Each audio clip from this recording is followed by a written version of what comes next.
이 치석 덩어리는 환자분은 모르셨어요. 이거 치석이에요 하니까 이제 깜짝 놀라셨죠. 굉장히 많은 분들이 가지고 계신 치석 덩어리고, 이런 치석들이 잇몸병을 일으키는 주범이에요. 그러면 왜 스케일링을 계속 받으셨는데도 불구하고 잇몸병으로 진행이 되었을까? 그 문제는 바로 문제가 되겠어요.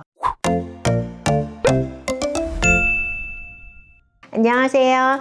여러분의 건강한 치아를 책임지는 24년차 치과의사 유경쌤입니다. 오늘은 이 엑스레이 한 장 가지고 얘기해보는 걸로 시작하려고 하거든요. 이 엑스레이에서 좀 이상한 거 찾으실 수 있겠어요? 이 치아에 약간 혹같이 붙어있는 하얀 덩어리 보이시나요? 이 치석 덩어리는 환자분은 모르셨어요. 이제 제가 엑스레이 보면서 이거 치석이에요 하니까 이제 깜짝 놀라셨죠. 이렇게 겉에서는 안 보이지만 잇몸 속 깊은 곳에 단단하게 붙은 치석이 굉장히 많은 분들이 가지고 계신 치석 덩어리고, 이런 치석들이 잇몸병을 일으키는 주범이에요. 오늘 영상에서는 스케일링만으로 해결되지 않는 잇몸 문제의 진짜 원인이 뭔지, 그때 하는 치주소파술이 어떤 치료인지, 효과는 어느 정도인지, 그리고 이 치주소파술 이거 해주는 치과가 왜 좋은 치과인지, 이런 부분들을 아주 쉽게 설명드릴게요.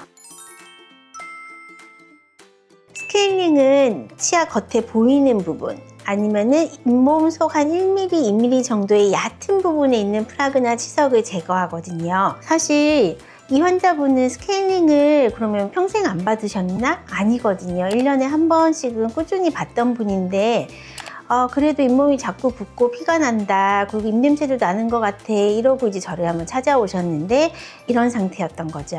그러면 왜 스케일링을 계속 받으셨는데도 불구하고 해결이 안 되고 잇몸병으로 진행이 되었을까? 그 문제는 바로 치석의 위치가 문제가 되겠어요. 치석이 많이 쌓이다 보면 겉에 쌓였던 치석이 점점 밀려 내려가야 된다고 할까요? 잇몸 속으로도 치석이 자리를 잡을 수가 있어요. 그렇게 깊숙한 곳에 자리 잡은 치석은 스케일링하는 기구로는 절대 도달을 할 수가 없어요. 사실 도달을 할 수는 있는데 환자분이 너무 아파해요. 그러다 보니 깊숙이 있는 치석을 제거를 하지 않고 겉에 있는 것만 깨끗하게 했다, 이러면 목욕은 하지 않고 옷만 갈아입은 느낌? 그래서 스케일링을 해도 조금 좋아졌다가 다시 나빠졌다, 조금 좋아졌다가 다시 나빠졌다, 이러면서 점점 나빠지는 쪽으로 이동을 하는 거죠. 아까 보여드린 엑스레이에서 보자면 치석 밑에 까만 부분 있죠. 이 부분이 뼈가 녹은 부분임과 동시에 치주 포켓, 이제 염증이 들어차 있는 공간이다, 이렇게 보시면 돼요. 또 다른 엑스레이 한 장 더 보여드리면, 잘 보면은 살이 보이고 치은이 보이거든요. 그리고 뼈는 저기 아래에 있어요. 이렇게 차이가 많이 나는 거, 그런 게 바로 치주 포켓을 이제 암시하는 엑스레이라고 할 수 있죠. 그래서 이런 부분을 깨끗하게 하지 않는다면 잇몸이 붓거나 양치할 때 피가 나거나 입냄새가 나거나 치아가 헐렁헐렁하고 씹을 때 힘이 안 들어가, 이런 느낌이 나는 거죠. 이럴 때 꼭 필요한 치료가 바로 치주 소파술입니다. 이렇게 잇몸 속에 숨어있는 염증을 제거해주지 않으면 사실 여러분들이 가지고 있는 증상은 절대 좋아질 수가 없어요. 그러면 숨어있는 염증을 싹싹 없애준 치료가 무엇이냐? 바로 치주 소파술이라는 치료예요. 쉽게 말하면 스케일링은 치아 부분에 붙어있는 치석 플라그들을 제거하는 거라고 볼 수 있고요.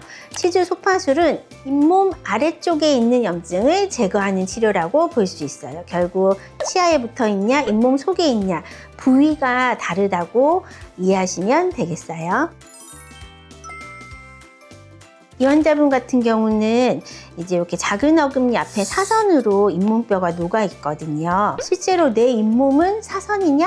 아니거든요. 잇몸은 이런 모양인데 뼈는 이렇게 녹았어요.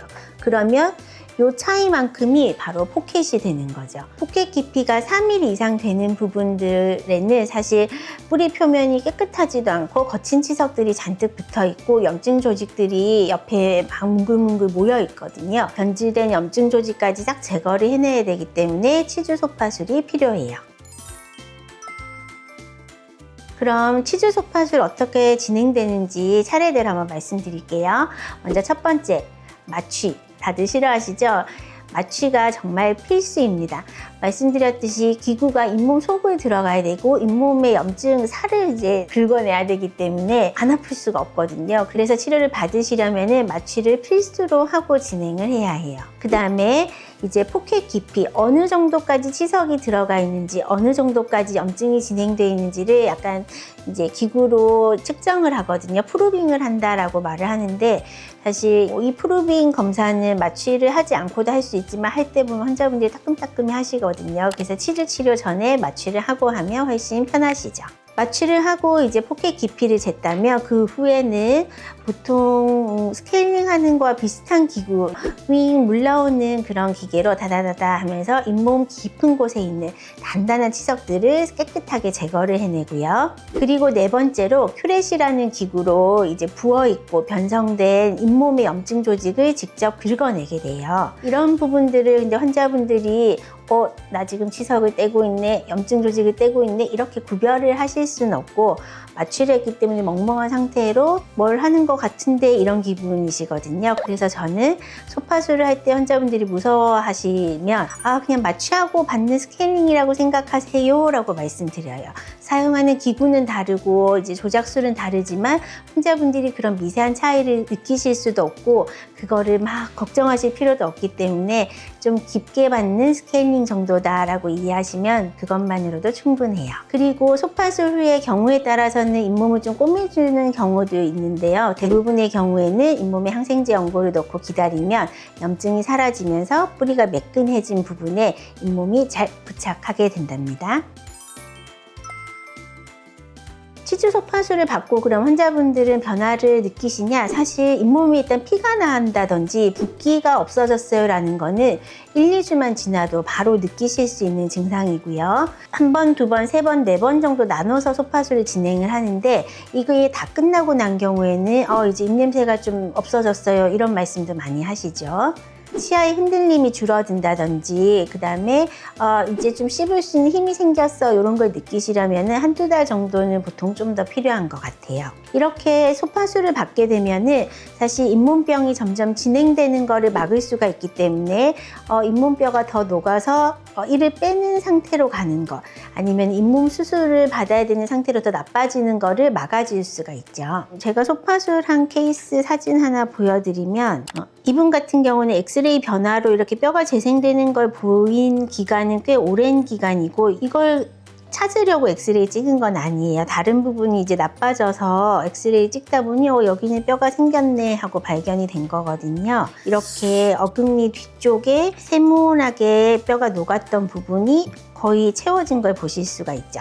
이렇게 치주 소파수를 통해서도 잇몸 골 재생이 일어나는 경우도 볼 수가 있어요. 물론 골 재생이 일어나지 않는다고 엑스레이에서 짠 이렇게 드라마틱하지 않다고 의미가 없냐? 그건 아니죠. 소파수를 통해서 염증을 없애는 것만으로도 치아의 수명을 굉장히 연장시켜 줄 수 있다는 게 아주 큰 의의가 되겠어요. 그러면 이제 치주 소파술로 모든 걸 해결할 수 있냐? 그건 아니에요. 모든 경우에 만능은 아니고 이미 잇몸뼈가 너무 많이 녹았다. 그런 경우에는 사실 수술 종류의 시술이 필요할 수도 있죠. 절제술이든 아니면 재생을 도모하는 시술이든 수술이 필요할 수도 있고 아예 수술도 못할 정도로 너무 많이 녹은 경우에는 이를 어쩔 수 없이 빼야 되는 경우도 있겠죠. 그렇지만 초기라든지 중기 정도까지 잇몸병은 거의 대부분 소파술로 충분히 잡을 수가 있다는 점, 그게 큰 장점이 되겠어요.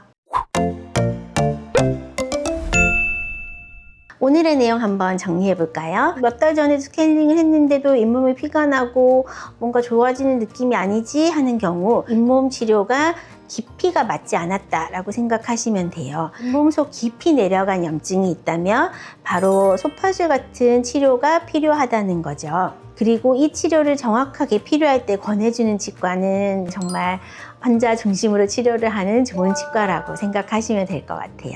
그래서 치과를 갔는데 의사 선생님이 마취하고 잇몸 치료 하셔야 돼요 라고 한다면 좋은 치과를 만났구나 라고 생각하시면 되겠습니다. 오늘은 이거 해주는 치과 가세요 라는 주제로 치주 소파술을 쉽게 설명드렸어요. 스케일링만으로 해결되지 않는 잇몸 문제가 있으실 때 딱 맞는 치료 타이밍이 정말 중요하다는 거 기억하시고요. 좋은 치과 만나셔서 올바른 치료 받으시길 바래요. 오늘 영상이 도움이 되셨다면 구독과 좋아요 버튼 부탁드리고요. 다음에도 좋은 영상으로 찾아뵙겠습니다. 감사합니다.